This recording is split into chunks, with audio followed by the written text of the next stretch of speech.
U2 all-in-one block, sizer and AP cutting jig. To cut the exact thickness of the femur to match the thickness of a femoral implant is a goal during a total knee arthroplasty. However, individual differences make achieving the perfect match difficult. Limitations on prosthesis selection and size adjustment force surgeons to compromise their femoral bone cutting technique. Anterior and posterior references are the two most commonly used concepts in determining femoral size and bone cuts. The anterior reference helps prevent overcutting of the femoral cortex, which may result in femoral fracture or anterior notching. If the femur does not match the exact size of the implant, the posterior bone cut might not equal the implant thickness. Similarly, utilizing a posterior reference, the posterior cutting is equal to the exact thickness of the implant. If the femur does not match the exact size of the implant, the anterior bone cut might result in anterior cortex notching or overstuffing. Traditionally, surgeons perform femoral AP cuts in the following steps: use a sizer to read a size, drill the reference holes, attach the chosen 4-in-1 cutting block through the reference holes, and then check the AP resection level. If the AP cutting level is unsatisfactory, existing systems only provide 1.5 or 2 mm fixed interval adjustment. There is not a continuous fine-tuning system to promote the positioning accuracy.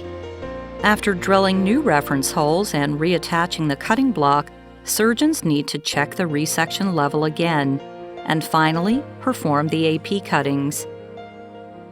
Today, these procedures have been transformed with the use of the U2 all-in-one block.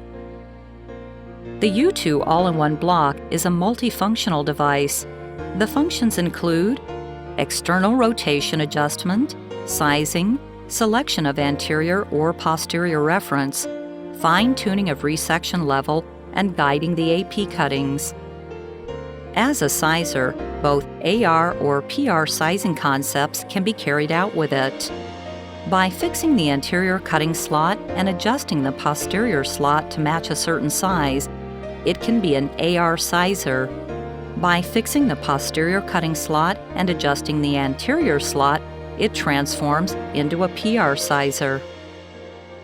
If the resection level is unsatisfactory, the fine-tune function can shift the block and distribute the cutting volume to the anterior or posterior side. This allows surgeons to make a finer and more precise adjustment and set the cutting level wherever you want. The U2 all-in-one block also serves as an AP cutting guide for all 13 femoral components.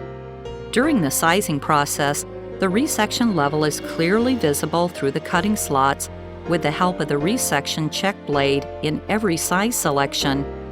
After AP resection, 7 chamfer cutting guides are available to accomplish 13 sizes of chamfer cuts. Compared with other leading systems, which incorporate either an anterior or posterior referencing concept and require a large number of cutting jigs, as every size has its own cutting block, the considerable number of instruments required complicates the surgical flow. Combining all functions into one device, the U2 all-in-one block is utilized at different steps in a TKR surgery. This innovative system simplifies the surgical procedures and minimizes the number of required instruments. With the U2 all-in-one block, all functions are integrated into one block. One block is used to do the AR or PR sizing and covers AP bone cuts for all 13 sizes. Less steps and instruments make TKR less complicated and facilitate the surgical flow. Let's see how the U2 all-in-one block makes this possible. Sizing the femur starts right after the distal femoral resection. Place the all-in-one block against the distal cutting surface with the posterior condyle seated on the posterior feet. Then, secure the block with a threaded pin through the hole connected to the posterior feet. Next, adjust the desired external rotation, determined by pre-op planning or by referencing the trans-epicondylar axis and the white sides line.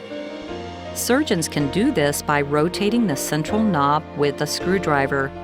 The markings indicate degrees of rotation against the posterior condyles and can be adjusted from 3 to 7 degrees. In this case, the left knee, 3 degrees would be appropriate. Next is sizing the femur.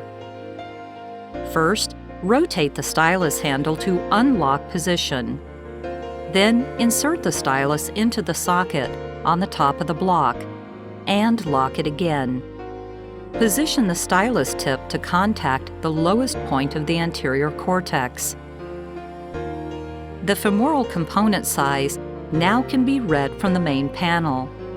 Sometimes the indicator might not coincide with the exact size.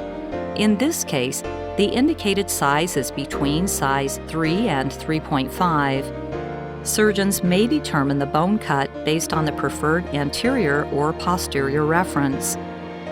With the anterior reference, the anterior cutting slot should be fixed by a threaded pin first. Then, elevate the posterior slot by adjusting the bottom knob to match the chosen size. The figures next to the bottom knob indicate the adjustment level starting from the standard 9 mm resection. In this example, to match size 3, the additional bone cut needed is less than 1 mm. Once the size is determined, rotate the upper knob to secure the chosen size and lock the cutting block. Then proceed with the anterior and posterior cuts. When sizing the femur using the posterior referencing concept, make sure that the bottom knob indicates 0, which refers to the 9 mm standard posterior thickness of the prosthesis. Now, remove the stylus. Slide the anterior slot to match the proper size. If the size falls between size 3 and 3.5, going up to size 3.5 or down to size 3 might be appropriate. Use the resection check blade to confirm the cutting level again. Once the size is determined, secure the chosen size. Then proceed with the anterior and posterior bone cuts. Occasionally, when a proper size is chosen but the cutting level is not satisfactory, a slightly redistributed anterior and posterior bone cut may be considered. The U2 all-in-one block allows fine-tuning up to plus or minus 2 millimeters. By rotating the bottom knob with the size fixed, the surgeon can reposition the block freely in this range. For example, to prevent an excessive posterior cut, simply rotate the bottom knob to lower the block. This makes a more anterior, less posterior cut. Always recheck the anterior cutting level to avoid anterior notching. Similarly, to prevent an excessive anterior cut, rotate the bottom knob to elevate the block. This produces a more posterior, less anterior cut. Finally, drill 2 reference holes for the chamfer cutting guide before removing the all-in-one block. Fix the chosen femoral chamfer cutting guide into the pre-drilled pinholes. And complete the chamfer cuts. The United U2 all-in-one block combines all functions required for femoral cuts into one block. That makes TKR surgery less complicated. The continuous fine-tuning function especially solves the problem of in-between size selection. Together with the innovative modular disposable trowel, the U2 all-in-one block will reduce the number of instrument trays in a TKR down to 1.5. Devoted to orthopedics is the highest core value of United Orthopedic Corporation. We work for continuous innovation and create the best implants and instruments to achieve this ultimate goal.